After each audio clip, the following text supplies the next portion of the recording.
பிரம்மாவை குறிக்கும் அப்படின்னு அழகா சொல்லுவாங்க அவங்களோட வார்த்தைகள். அவங்களுக்கு ரொம்ப பிடிக்கும் தேச மகிழ்ச்சி.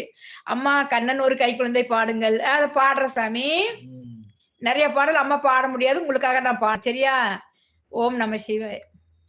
கண்ணன் ஒரு கை குழந்தை கண்கள் ரெண்டும் பூங்கவிதை கண்ணம் தின்னும் தேனாமுதை கொண்டு செல்லும் என் மனதை கையிரண்டில் நான் எடுத்து பாடுகிறேன் ஆராரோ மைவிலிய தாலேலோ மாயவனே ஆராரோ கண்ணன் ஒரு கை குழந்தை கண்கள் சொல்லும் பூங்கவிதை உன்மடியில் நான் உறங்க கண்ணீரண்டு